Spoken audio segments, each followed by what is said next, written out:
Thank you for checking out our first Breakout EDU activity, El Continuo del Señor Que Ora, which is a basic review of Spanish time. The story behind the activity is an evil time traveler, Señor Que Ora, has sent the time continuum for a whirl and the clocks will not stop spinning. Discover the current time before it is too late and the clocks remain broken forever. You must solve Señor Que Ora's puzzles and decipher his codes to save the time continuum. Hurry, there are only 25 minutes left. Before you start your 25-minute timer, you need to make sure you have students broken up into 4 groups, a red group, green group, blue group, and a yellow group. And then you are going to give each student a student answer sheet, and then each group you're going to start off with a puzzle. Before you give them the puzzle, you need to set those up. How we do that is we're going to print the PDFs. There are 4 puzzles onto paper cardstock. I prefer to print onto white cardstock because the UV marker shows up best. And then you need to use the UV marker to write the hidden messages on each puzzle. It should end up looking like this. Make sure you're including the cross symbol and the star symbol because those align with the student answer sheet. Each group's hidden messages will be different, so make sure you're following the directions as you are setting those up. After you finish writing those messages, you can cut each group's puzzles, put them in a plastic bag, and then label the plastic bag with the small group labels I provide at the end. After each group has finished with their puzzle, they will need to put their 4 clues together to figure out that they need to use the UV flashlight, which you've hidden behind the door, to decipher the messages on their puzzles. After they find the UV flashlight, those hidden messages will lead the students to the combinations for the 4 locks. The first lock you need to set up is the directional lock. I like to use a label maker to create 4 small labels, 048, 15, 37, and 269.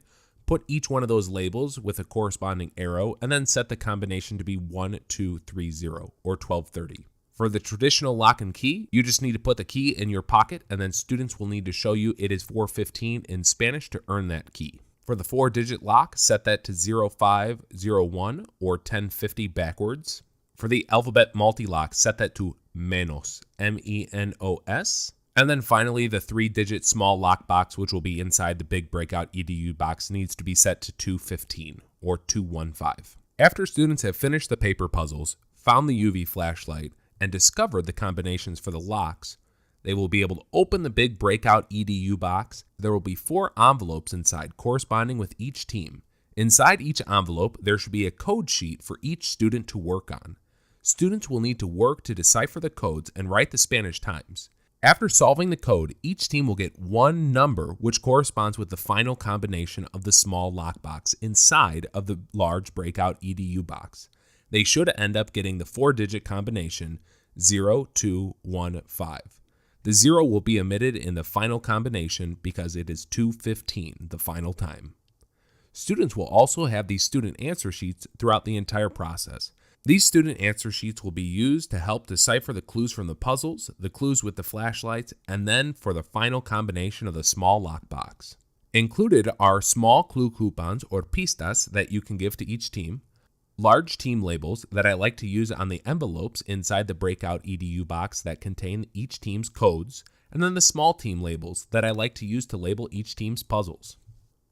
Also, when you go to download the activity, there are easy step-by-step directions and all the files included in a single PDF. We hope you and your students enjoy El Continuo del Dr. Que Ora, and hopefully check back soon for more Breakout EDU activities and Spanish classroom resources.